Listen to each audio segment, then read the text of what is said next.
Today's show will be answering some of the questions that have come up over the last couple of weeks. Well, hopefully answering them. We'll see what we can do. And, you know how it goes. We just make it up as we go along. Let's go.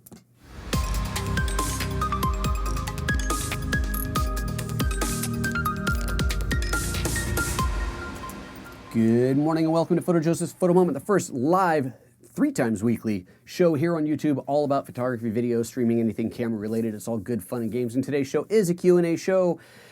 And we're going to try and answer some of the questions that you guys have posted in the comments over the last few weeks. I've already addressed a lot of them. When I was going through the questions this morning, I realized, oh, I already answered most of these. You know, if they're easy, quick ones, I do. But if they're bigger, more detailed ones, or they came up in the last few minutes, then I will try to answer them here on the show. And that is what this pile of goodness is for us here today. If you are watching live, you can, of course, ask any question you want during the live show. If you take a look at the little split here, you'll comment split, you'll see if you type at PhotoJoseph in front of your question, then it shows up nice and red on my screen, and it makes it a lot easier for me to see that and know that that is an actual question for me. If you are going to ask a question during the live show, please do your best to have a complete question in there. Don't reference something I might have talked about 5 minutes ago, because I might not be referencing this for another 10 minutes, and then I have no idea what you're talking about. So try and make the question as complete as possible. That will allow me to actually answer it. And if you do post a follow-up, you know, again, at PhotoJoseph, yeah, you guys will figure it out. And if I ignore your questions, because I have no idea what you're talking about, I think that's about it. Let's just get started on this thing. So again, if you are going to ask questions during the live show, if you have a question, hold that question towards the end. We'll get through the few that I've prepped. I think I have 4 that are prepped here out of the comments. If, of course, you have a response to something I'm already talking about here, then by all means throw it up there while we're going in real time or as close to it as we can. So first question is this set up right? It is set up right. First question is from Stas Como Estas, and that is a great video, he says. Thank you very much. This Atomos recommended for the GH5 for recording 4K 60p. He's talking about the Atomos Ninja Inferno that I did a video on a while ago. My question is how GH5 will shoot 4K 60 with 10-bit. The specs of the camera show that GH5 can shoot maximum 4K 60 at 8-bit. That is correct. The recorder, even if the recorder will record 8K video, I think there's a little English translation here going on, but that's okay. Still, the GH5 can get best results 4K 30, 10-bit. Okay, I think the best way for me to address this is to simply talk about what the camera is capable of on its own, and then what you gain by adding the Ninja Inferno. I think that's the best way to handle this. So that way we can make sure that even if I'm misunderstanding the question, I think as long as we talk about all the formats, I think we'll be good there. So I'm going to plug my GH5, which I just am now realizing I hope actually has a battery in it. Good enough. Plug my GH5 into my switching system so that you can see what I see. And wait for that to sync up. And we're going to take a look at the different shooting modes that you have internally. Now, this GH5 has the version 2 firmware update on it. So if you haven't updated your GH5, then you are likely to see some alternate settings here to what you might be seeing. Why am I not getting a picture out? What have I done wrong? You might be seeing something different here than what you're used to seeing there, but that's okay. And all you got to do is update to version 2 firmware update. And if you're wondering how to do that, we will link to that up here. We did a whole show on that version 2 firmware update, and there's a link on my blog post to where you can get the download and all that good stuff. So we will get to all of that. Okay, there's nothing coming on. I don't understand. I'm so confused. This is set right. I know that's set it right. I'm plugging in the right thing, aren't I? Yes? Yes, you're on. You're plugged in. Seriously? That's not cool. Okay, I did not test that because this always works. I've never had to test this before. Why is this not working? Output, input status. Oh, it says no signal. All right, well, let's unplug that and plug that back in. Let's try that again, shall we? Now, what does it say? Still says no signal. Okay, let's try this way. I'm probably like grabbing a wrong cord. This cord goes off to nothing. The cord that's plugged into the converter goes off to something else. No, it all seems legit. It all seems legit. Okay, this is super not cool. Huh. Well, we don't like that. All right, well, we're going to do it. We're not going to do it that way then. We're going to take advantage of my fancy new top-down view. And it's not super zoomed in, though. That's the problem with that. Let's see if you can even see this. If I go to the overhead, no, that's as far zoomed in as that lens goes. Yeah, that's not enough. Okay, we're going to come back to this question. Ryan, come on in here. I'm going to have you grab me another HDMI cable, and we will come back to that question. And I'll go on to one that I don't need that for. Over there in that box, just any full-size HDMI. I guess we don't need to come back to the question. We'll just... Sorry, guys. That's a little too short. Sorry, guys. This is... I've never happened before. I don't know why this isn't working. I suppose in the meantime I can reboot this box. Really sorry about this, guys. Huh. I don't know why this would be happening here. All right, let's plug that in. Oh, sure. He gives me the 40-foot cable. That's the first one that I found. Just give it to me. Just. It's a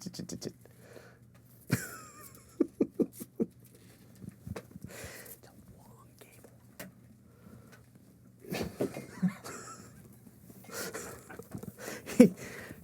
Actually, no, this is only the 25-foot cable. The 40-foot one is up top.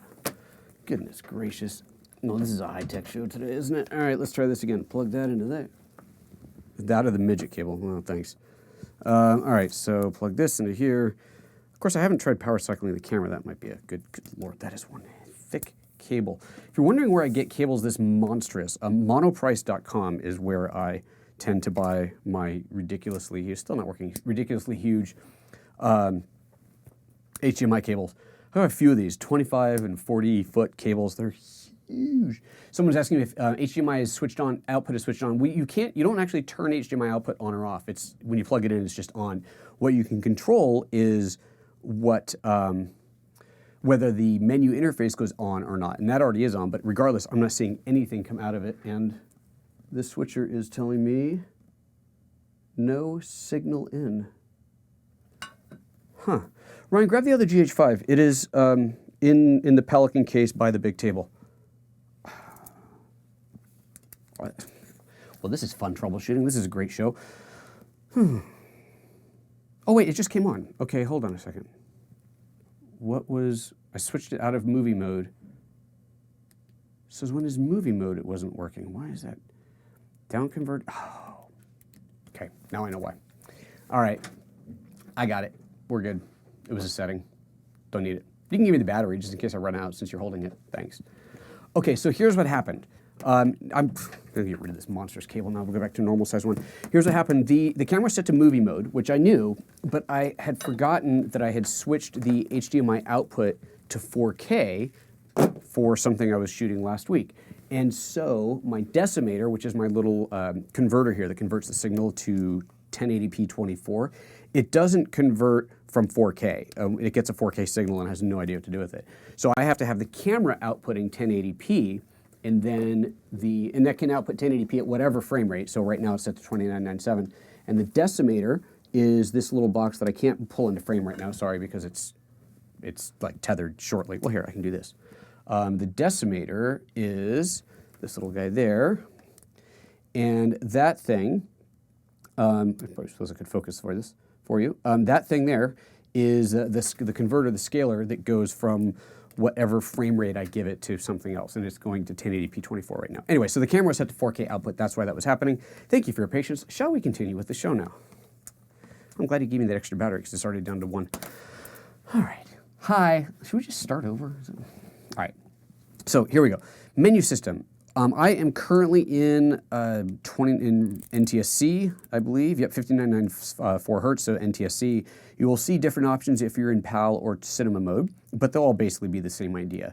And if we go into record quality, if we start at the very top, well, we're going to skip past the cinema 4K ones. Let's just go to straight 4K.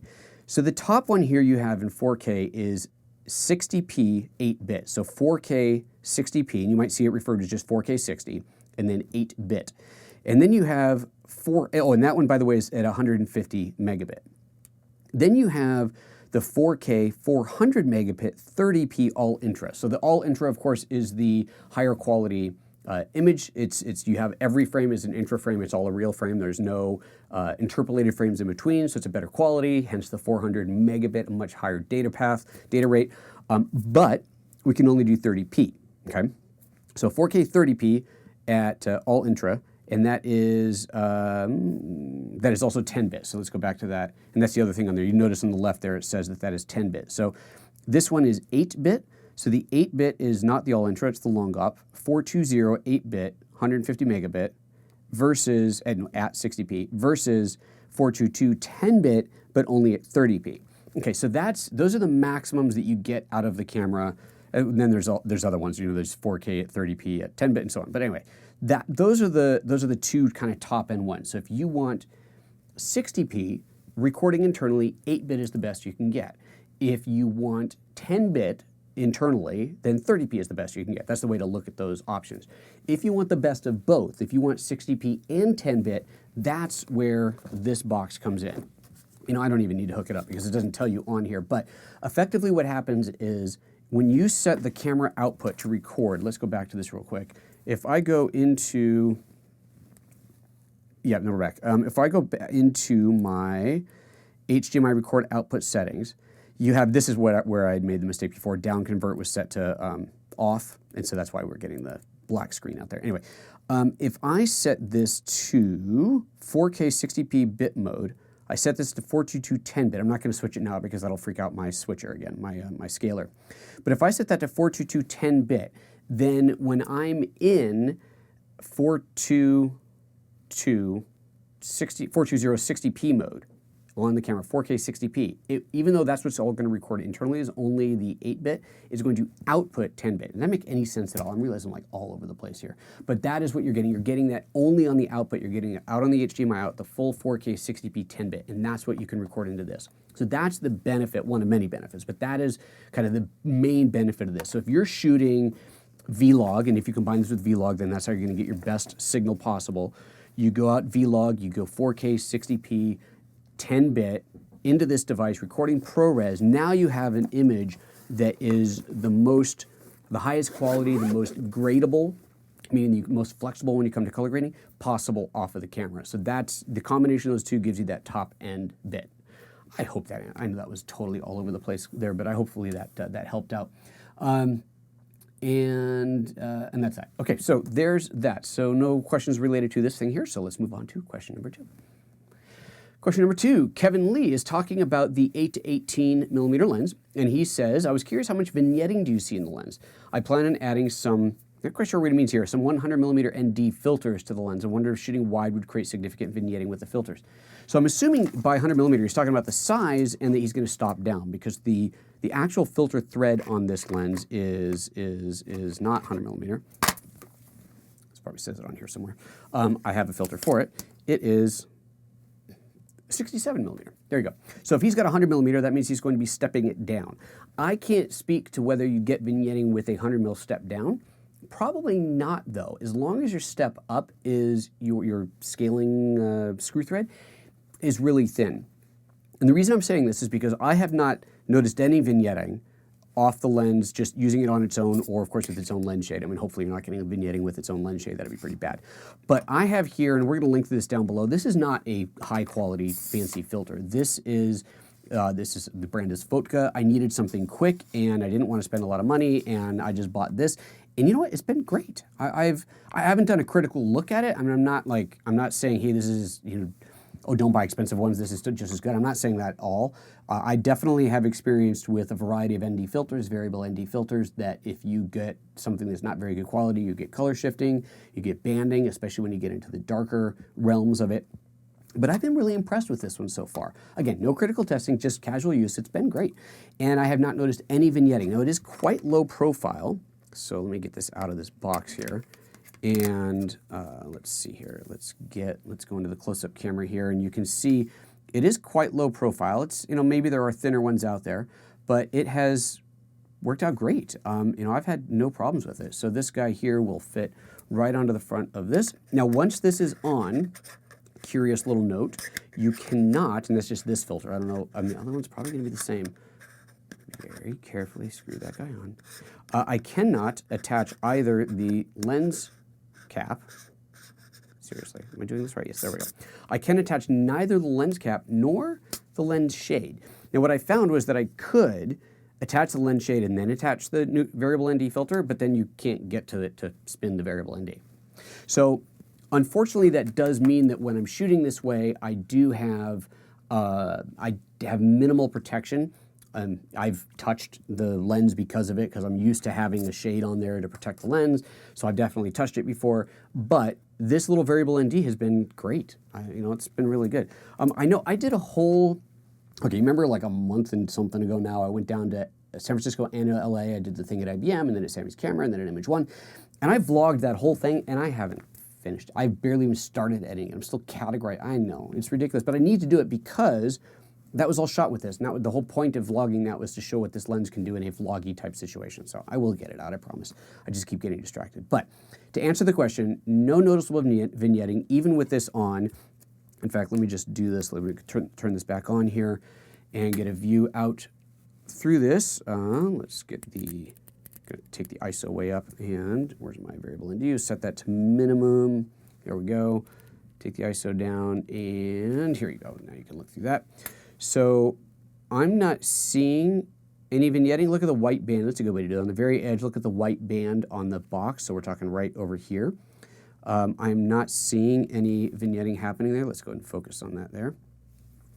And as I bring the variable ND up or down, so I'm not changing, nothing on the camera is on auto. Yeah, it's in manual right now, so you can see it changing there. And it goes quite good. At the very top here, it does start to get a little, actually I think I'm even beyond the top there. It's getting a little bit funky, but yeah, I mean, it's been a nice little filter. So anyway, we will link to that down below. PhotoJoseph is the name. If you decide you're on the march for a inexpensive variable ND. My experience with this has been good, so check it out. And no vignetting. It's thin enough that I'm not getting vignetting off of that. So hopefully that is helpful to Kevin Lee. All right, next up. Kasper Nørgaard says, would you recommend this lens? Okay, I don't know which lens he meant. Oh, my 25, he's talking about 25 f/0.95 lens, or Roinon Samyang 35 f/1.5. Okay, other than the obvious focal length difference, 25 versus 35, so 50 versus a 70 millimeter equivalent.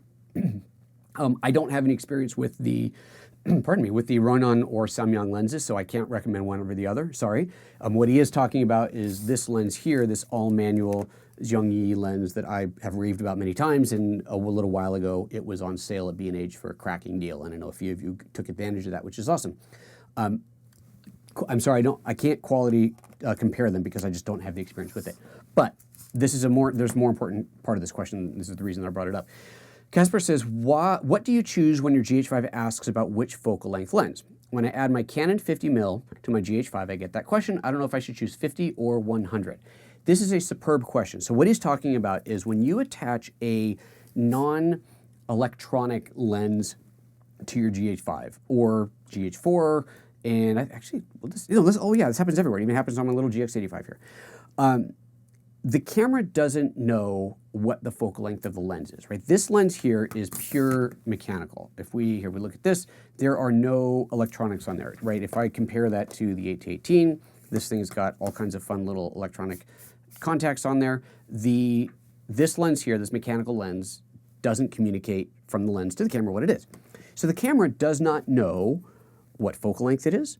If it's a zoom, it doesn't know that. If it's it can't autofocus it because it's got no control over it. It can't change the aperture or even tell you what the aperture is because there's no data going back and forth. So the point there is the camera is going to ask you, hey, what kind of lens is this? And it's asking you to put it in by focal length. And the reason this matters, the only reason this matters, is for image stabilization. If you're not doing image stabilization, it's totally irrelevant. And even if you are doing image stabilization and you get it wrong, stabilization still works. It's just not necessarily optimized for that focal length. So the question it asks you is what focal length lens are you putting on there? And on a camera like this GX85, you don't get a whole lot of options. Let me see here. It's so this is not going to come out on the output, so this you'll have to look at this way. Overhead here. Yeah, I know it's kind of hard to see there, but it says current focal length setting because I've got this mechanical lens on there. It's set to 24. Do I want to change it? I say yes to change it, and you'll see this lens I can choose from presets. You got 20, 21, 24, 28. 25 is not actually an option on this camera, even though this is a 25mm lens. So I set it to the closest. And I'm setting it to answer the question, answer Kasper's question. You set it to what it says on the lens. So in this case, it is a 25mm lens, so I set it to 25 or as close to it as I can. Now on the GH5, you actually have more control over that. Let me see if I can find it, and then I'll bring it up on the display. And because I don't remember where the setting is in here. Well, I'm just flying through about a billion. We'll just pull them up here. You guys can look, and you can yell at me if I go right past it and don't even notice it. I'm just scrolling through quickly, and I'm looking for something that says 25 on the side, but I'm probably not going to find that, am I? Operation? You'd think it'd be under Lens Others. You need to get to these things, you just have no idea where anything is. Let's see here. I swear, I really want these cameras to have a voice search, like Siri. I want to say, hey Lumix, where is this setting, and have it tell me. Wouldn't that be awesome? It's got to be, I'm pretty sure it's under here. Lens Others, lens position resume, profile setup off, none of that. Okay, no, so it's not there. Somewhere in here, well, you know what, here's the easier way to do this. Haha, we're going to cheat. We're going to do the cheating way to do this. We're going to take the lens off. You don't even have to put another lens on. Turn the camera off and back on. And you can't see what it does when it does that. Oh, no, it doesn't. I thought it was going to ask me then. That camera asked me. This one doesn't. Let's try putting this on, see if it asks. I don't think it's going to, though, because it doesn't know the difference between there being a lens that it can't communicate with and there being no lens at all. That it doesn't. Oh. Oh. It's because this is on. I got to take this off. Then it'll stay on. It flashed on and then it flashed off again. Okay, let's do this. Let's go to the overhead. So you can see that. Turn that back on. There we go. Current focal length setting, 25. Change the setting, yes. And here I can dial it in. So this is the GH5, so I can dial it in exactly down to the 10th of a millimeter. How crazy is that? So you can get super, super accurate with that. Anyway, so again, to answer the question, set it to what the lens says. If you got a 50 mil lens, if it says 50, put it on there at 50, and that's how you want to do. Scott says, would to still set to what is on the lens if using a focal reducer with the vintage lens, or take the focal reduction into consideration? Ooh, okay, that's a very good question. If you're using a focal reducer, so like a, and maybe this is actually what Kasper means, if you're using something like a, what are those things called? The,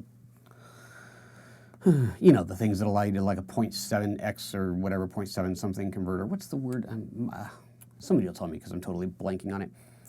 What do you set it to? That's a good question. Then you probably are setting it to the math. Do the math of what the focal reducer is. That probably makes more sense.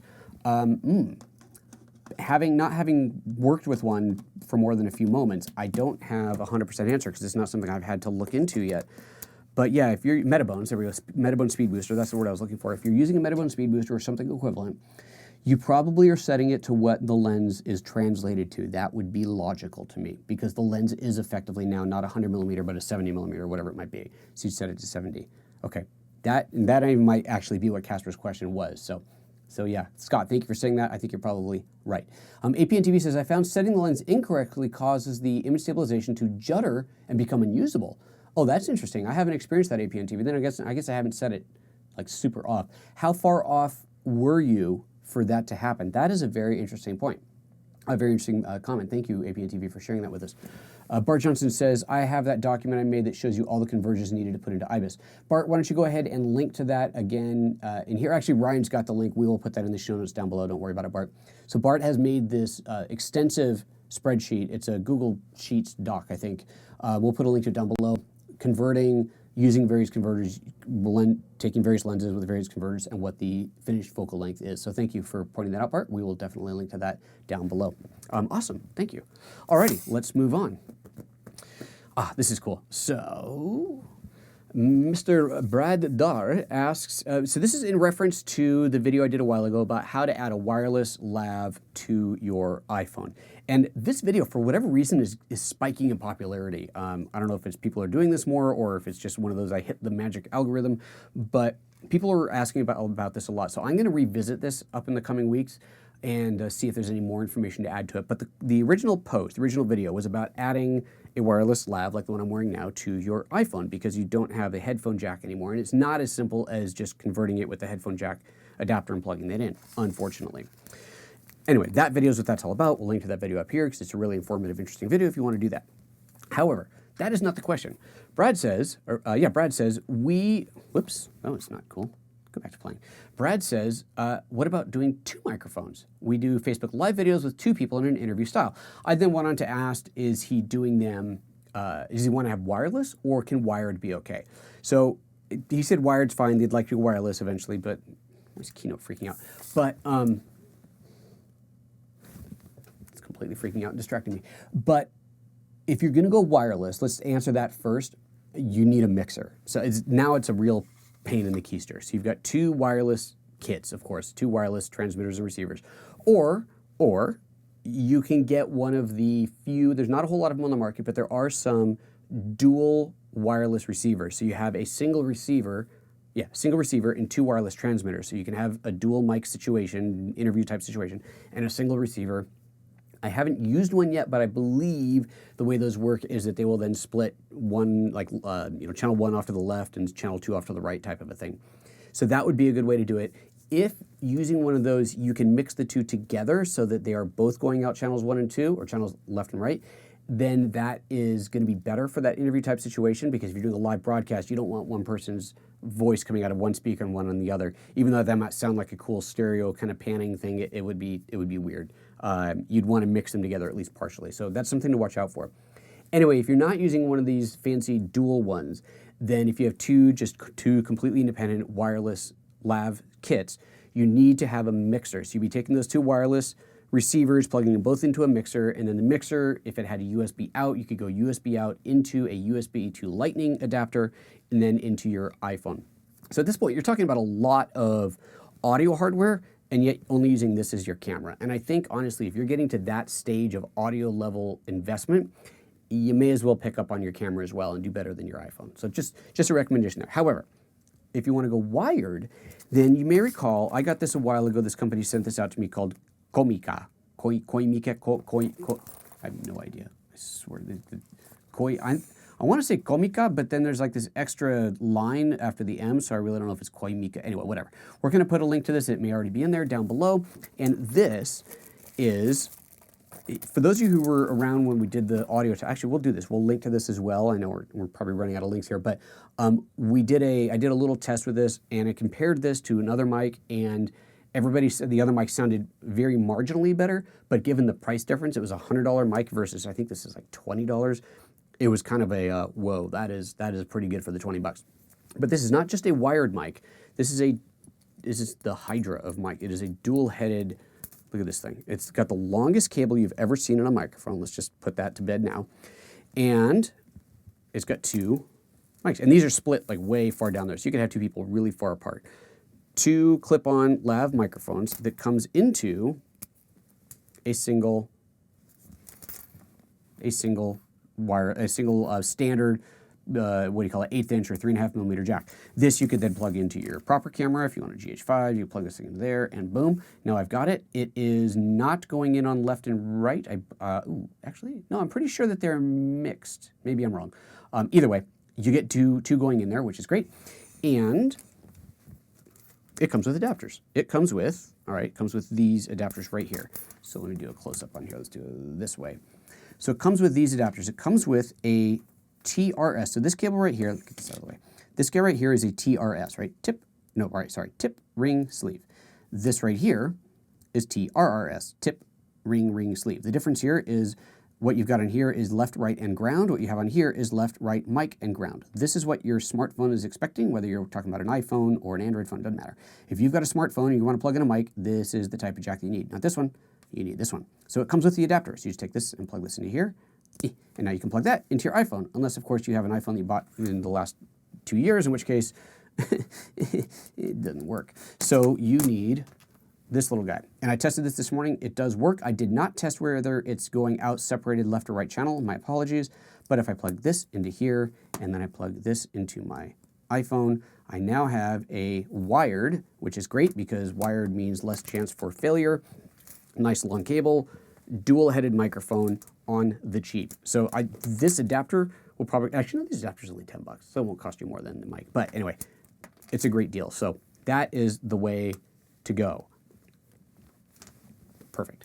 Brad, I hope that is helpful to you.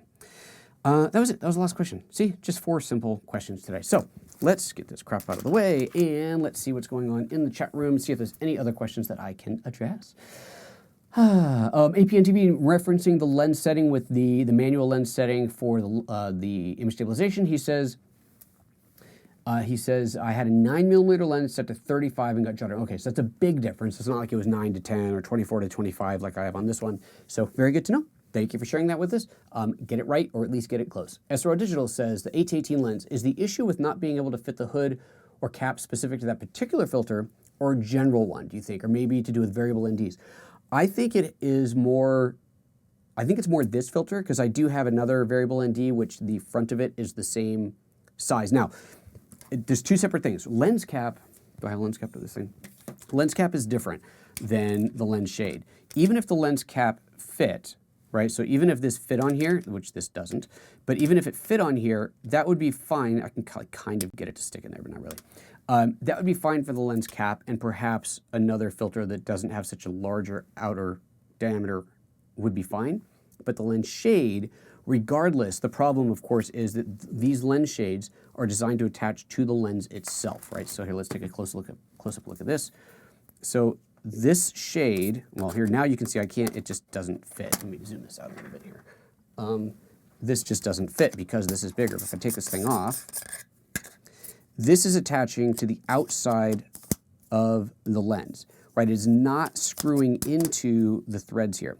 So if you wanted to have this and a shade on here, you would have to have the shade that screws into the outside of this. And I tried to find one, but I couldn't find one that didn't vignette. The problem with this being on, even if you managed to get this in here, is then you couldn't reach this, right? Because this would be inside of this, and you couldn't reach it to do what you're supposed to do, which is spin the variable ND. So two separate things. The included lens shade is probably not going to work with any variable ND filter, just because of the simple physics that your finger can't get in there to turn it. The lens cap may be a different story. And I do have, I have another size variable ND filter, which the lens cap does fit on. So that's, you know, probably unique to this one. All of that said, this is ideal because it flanges out a little bit, less opportunity for vignetting. I don't know if it was a straight barrel up, if it went straight up, it might vignette. I don't know how critical the tolerance is on this, keeping in mind that this is obviously farther out, so less chance of vignetting, or it doesn't vignette. It might be that if this variable ND was the straight same size all the way through, that it would get a little bit vignetting when I was all the way out at 8 millimeters. Possibility, so something to consider. So, yeah, all I can tell you is that this one is not vignetting. Nothing fits on it, but you know, nothing. I can't use my lens cap or a lens shade, but it does work without vignetting, which is great. Let's see here. Where are we? Bart Jones says, "This is completely off topic." That's okay. That's what this part of the show is for. But YouTube now allows you to live stream to scheduled shows from your phone. Yes, I saw that just the other day, but I had issues getting the comments to show up on the phone, maybe a few bugs. I have not tried it. Yeah, sorry, I haven't tried it yet. So if you're seeing issues, then bummer. Don't know what to say. Daddy MCC, does the GH5 still break files into smaller 4 GB files? Oh, this is a good question. I have mixed feelings about it if not. Easier to handle one file, but if it goes bad, you lose all of your video. Interesting, yes. So this is not a camera-specific issue. I used to think that it was. It is not. It has to do with the memory card. A while ago, not that long ago, I did a roundup of talking about the V60, V90 memory cards, what you need for this camera, and did it. It was a very, I thought, very nice little presentation on memory cards themselves, what all the different numbers mean, and we will link to that right here, of course. And part of that discussion was about the format, SDXC versus SDHC. Is that right? Let me see if I still have that keynote presentation on here, because yeah, look at that. SD card labels explained. Let me pull this up and see if I have that in the notes on here or not. SDXC, come on, do I have that in here? I don't, shoot. Okay, so SDXC is the newer one. So if we look at, these were my old keynote presentation that I used. These are all the new cards. This is what V90's here, so this is SDXC. That is a card format that will support the larger file sizes. Then it can go up to, I don't remember what it was, it's a huge number. The cards that are in, yes, I have them here. This is an SDHC card. So let's get that on the close-up camera there. Let's see if we can do that a little bit better. This is an SDHC card. Come on, GH4, you can do it. Come on, baby, you can do it. All right, never mind. This is an SDHC card. There, you can see that. This will break it up into 4 GB file sizes. So that has to do with the card, not the camera. So there you go. Next. Where are we? Brent says, I was shooting footage in a studio at 23.98 in 180 VFR while connected to my Atomos Shogun Inferno. but I had bad glitchy video recorded to the card in my GH5. Is it a limitation of HDMI? Okay, so were you trying to do the thing, Brent, where you would get two simultaneously different recording things, where you're recording internally and externally at the same time? If so, cool. But let me read that again. You're shooting 23:8, 180 VFR, okay, while connected to the Atomos Shogun Inferno. Had bad glitchy video recorded to the card in the GH5. Did you try recording without having the HDMI on, and did that record fine to the card? Because that just sounds to me like the card itself wasn't handling it. Was it a V90 or V60 card? Is it a high enough speed card? You don't say what size you're shooting at there. So, I would be more inclined to blame the card. It shouldn't matter that the HDMI out is active or not, because as we discovered when I was setting up this thing earlier today, the HDMI out is always active. Well, I guess that's not totally true, is it? Because there are some things that change when you plug in the HDMI. I've done very little testing, recording both internally and externally simultaneously, and what I've done has worked, but I haven't done that. So that might be a limitation of the camera, and might be a speed limitation of the card. Sorry, I don't have a better answer for you, though. Brent says, he followed that up, says, also, I haven't had success in syncing my GH5's time code. Any tricks or tips? I've tried the app, but don't understand where the time code is if it's there. There isn't. There's no time code sync. When you pair your phone with your camera, your GH5, the GH5 takes the time of day from the phone. And so if you if you connect multiple cameras to the phone, because the phone is based off of, whatever atomic clock it's as perfect as it's going to get, then they should all sync up. As far as the actual time code display, I haven't done anything with time code on the GH5 yet. Wow, that's funny. Did a lot on the GH4, but not with the GH5. I don't even know what options are in here. You may need to, do me a favor, post this as a separate question. I don't want to go digging around here right now for that. Post that as a question in the comments afterwards, keeping in mind all of this goes away once the video stream is done. Post that later, and I will try and look into the time code thing for you. But there is my understanding, there's no time code sync. It's just based off of time of day off of the app. Okay, APNTV says, I'm looking for a mains power solution for the GH5. There are a lot of low-cost options on eBay, but I want to be sure that a cheap one is going to work with a $2,000 camera. Good choice. Ryan, there is one of the packages that arrived last week that hasn't been opened yet has AC adapters. See if you can find it. It's sitting on the couch. It should be a small package. I have used third-party ones, cheap third-party ones. As long as it's got good ratings on Amazon, that's basically good enough for me. When it comes to AC adapters, I have no problem using third-party ones. When it comes to batteries, however, don't buy third-party. Buy OEM ones. Buy Panasonic or Canon or Nikon or whatever camera you're shooting. Buy those batteries. It's too risky. There's too much in here that could go wrong. All you have to do is think about Samsung phones. Don't want that to happen to your camera. AC adapters are a different story, though. You can buy the cheaper ones, no problem. As long as they have good ratings, that's about all there is to it. If Ryan can find it, I will show you the one that I bought last week, because I don't remember what it is. And I bought them before. They're great. They're fine. They're super great. And they're like $20 or something. So, yeah, it's worth having those for sure. All right. And SR Digital says, 8-18, thank you. Didn't appreciate how much bigger the diameter of the front of the filter was in respect to the lens body. It is a bit bigger. Okay, we're not finding it. Don't worry about it. Just look on Amazon. We'll link to some down below. We'll link to the ones that I've bought and I know work. And that's basically all there's to it. KR7 says, what is your opinion on the Panny 25 f1.7? Don't own that one. I have the 25-1.4 like I don't have the 25-1.7. Some reviews say it's pretty sharp for the price, while some say it's not better than most kit lenses. Yeah, sorry, I don't have any hands-on experience with that, so I would go based off the reviews. Of course, you're seeing both. On this show, a lot of people have said that they like that lens. So that's about the only feedback I can give you. Anybody watching here who owns the 25 f1.7, please post into the comments here what you think of it and help KR7 make a buying decision. Alrighty, Trevor's pointing out that the Angelbird series make the best cards right now. That's awesome.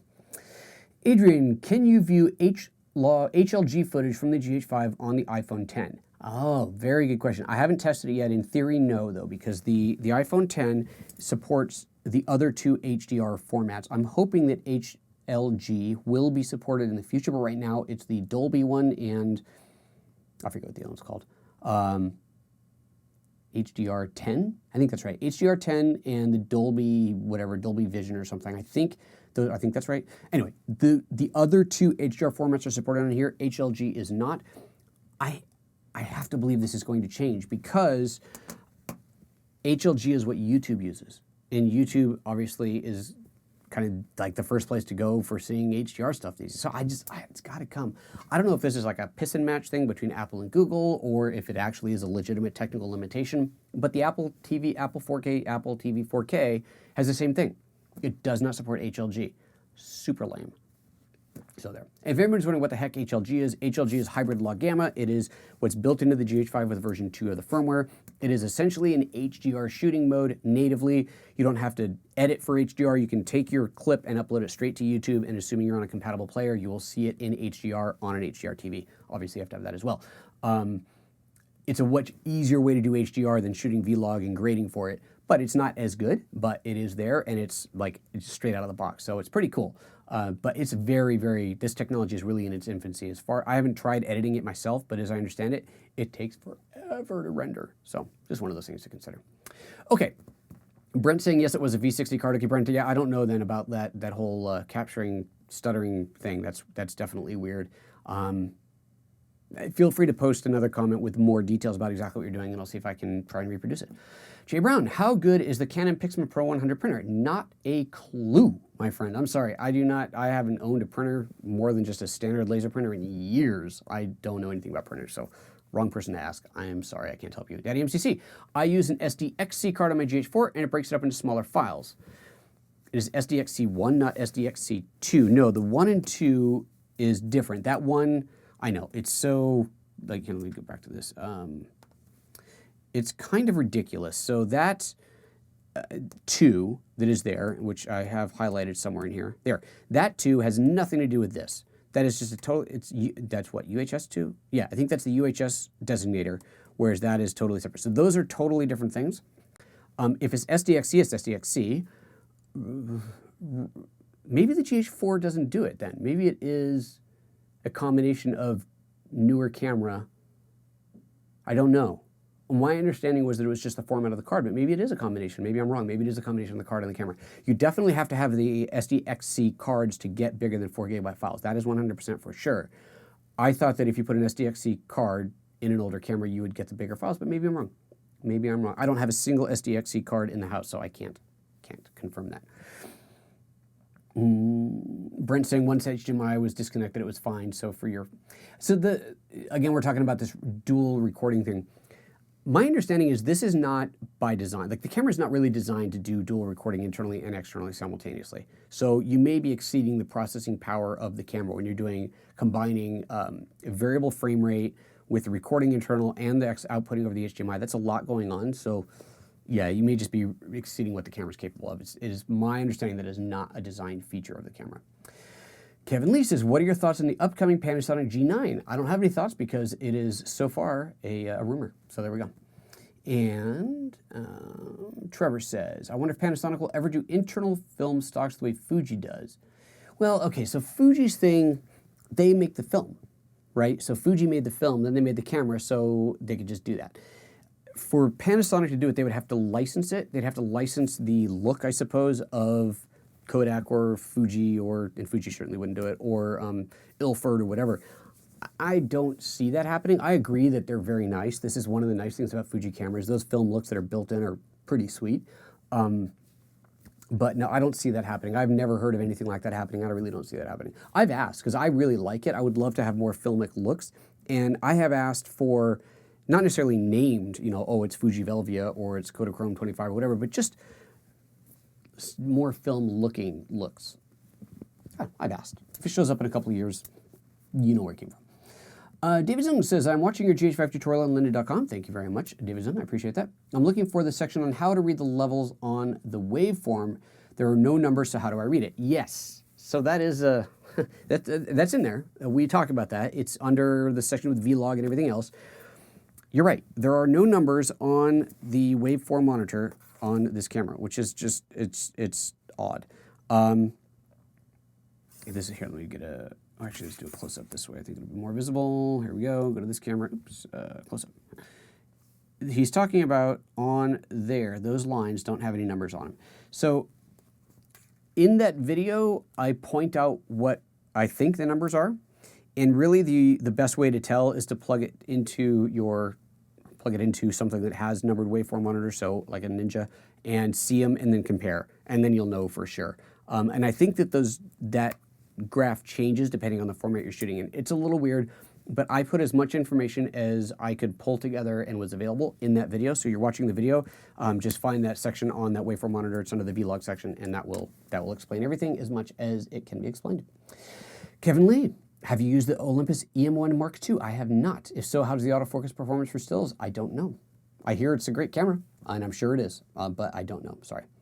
I think that's everything. Yep, that's it. That's all the questions. All right, guys. That was a fun Q&A. Yeah. That's it. That's today's show. If you're wondering about this whole GH5 thing, you're like, hey, I want to learn all about the GH5, then of course you can head to lynda.com or to gh5training.com and you can get your training there. It is a complete video training course for the Lumix GH5. It is 5.5 hours of training on the camera. It's robust, and people seem to be enjoying it. So, kudos. I will be doing a version 2 firmware update to the course. I haven't started shooting it yet. It's on the list. It'll happen. Yeah. Where do you leave those comments? Brent, just add comment after the show is over. Once the live show is over, once it's finished processing, or maybe even before that, you'll be able to start adding comments to the actual video on YouTube. What you're doing here is the chat, and the chat in YouTube's infinite wisdom gets thrown away, which is why I do this, so that you can at least see the comments, but the actual comments are gone. So you'll have to re-add your question later and put in as much detail as you can. Take your time, write a lengthy note in there, that's fine, and let me know. That's it. All right, guys. Thank you very much for tuning in today. That was a good fun. You know what to do. Subscribe to the video, hit that like button, you know, all that good stuff. It's great for me. Share it, tell a friend, invite your pals. You know, we enjoy that sort of thing around here. Take care of yourselves. See you next time. Bye-bye.